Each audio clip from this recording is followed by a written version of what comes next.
Alright guys, in this video we're going to be going over 10 habits of successful relationships. Now these are things that you can model yourself. These are things that successful relationships have in common that you can look at and go, wow, if I do that I will have a higher likelihood of having a successful relationship. Now this can be anything from dating, boyfriend, girlfriend, marriage, all the way down to just your friends, just your coworkers, even your neighbors. This is a broad spectrum of things. It's just having a great relationship. And number one is communication. A lot of problems are caused simply because people do not know how to communicate how they feel, how they think, and what is causing the problem. And if you get communication down, it's the foundation for a great relationship. I know a lot of people who are friends but don't feel comfortable telling each other how they feel. And because of that, they have a very rocky relationship, and there's not much content, there's not much meat in the friendship. It's just, if one of them got in a car accident, they would show up to the hospital bed and they'd say, if there's anything I can do, I'll do it for you. But they won't actually mean it. Like, they wouldn't actually, scrub their feet. That was a weird analogy, but you know what I mean. It's not like a deep, meaningful relationship. Tip number two is forgiveness.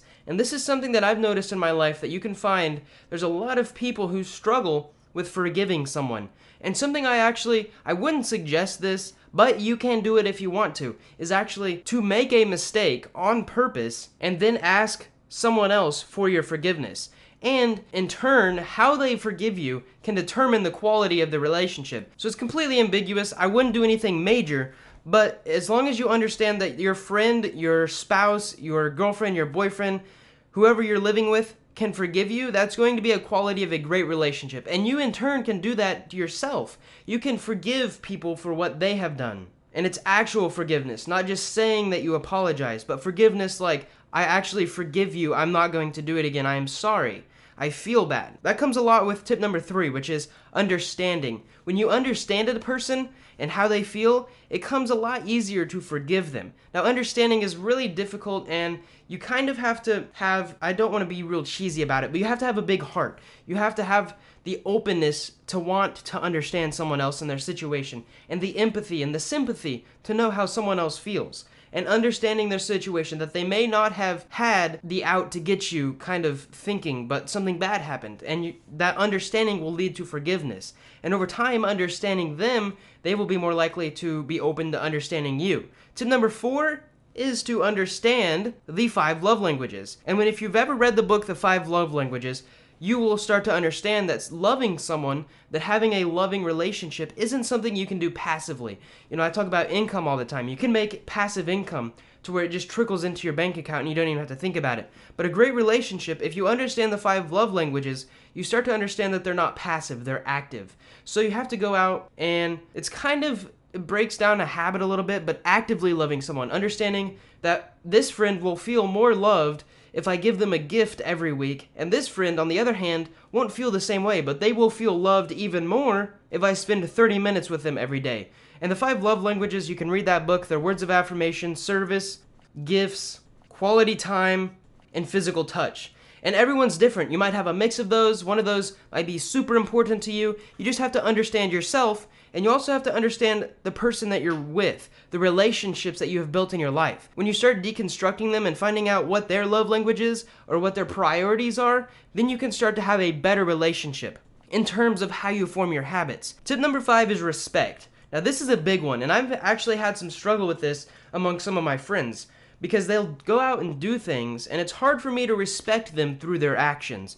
But I can tell you what, the friends that I do respect, I have a great relationship with. I look up to them. It's like, wow, that's a great quality that I think you have, and I would like to have that.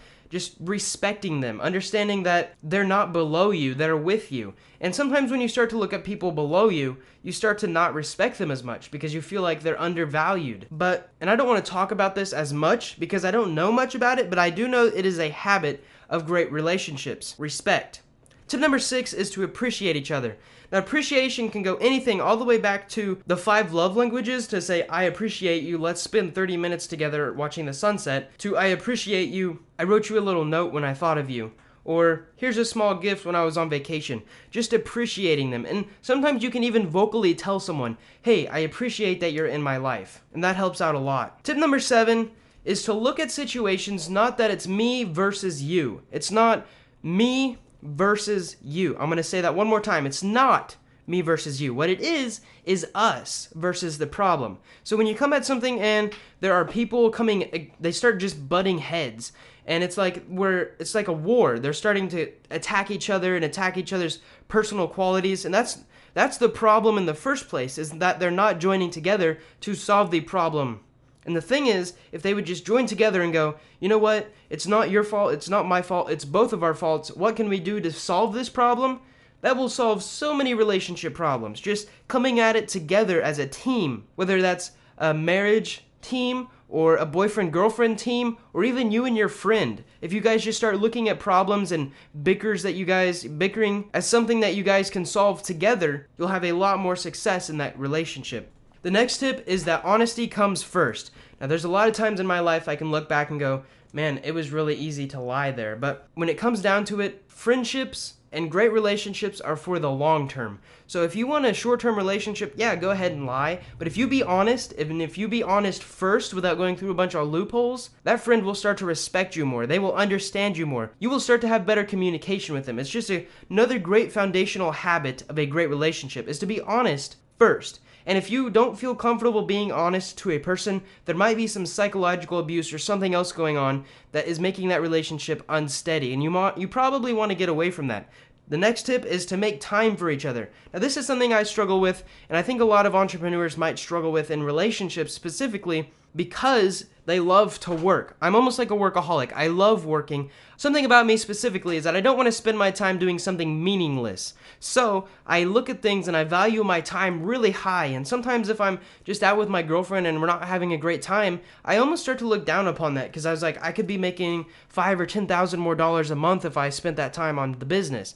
But I also look at the relationship view of it and I'm like, this relationship is a great thing in my life. If I didn't have it, I might not want to work as hard. So that's something that you've got to balance, and you've got to be self-aware to understand what percent of your life do you want to work and what percent of your life do you want to be actually part of your life. And the entrepreneur part of that is, where can you mesh those? The last tip is, of course, to laugh a lot. Now, there are a ton of psychological benefits to laughing a lot. And if you can build a habit up to where when you spend time with someone and when you're around them, you're charismatic. Sometimes some people that I'm around, I literally just feel more charismatic. And it's not even me that has changed. It's them. It's the people that I'm around. They make me feel more charismatic. They make me feel like it's okay to laugh, it's okay to be myself. And if you can surround yourself with people like that, that's another great habit to form in a great relationship. So I'm going to go back through and review these 10 habits that you can come up with, that you can model the masters to have a great relationship. Number 1 is communication. The next one's forgiveness.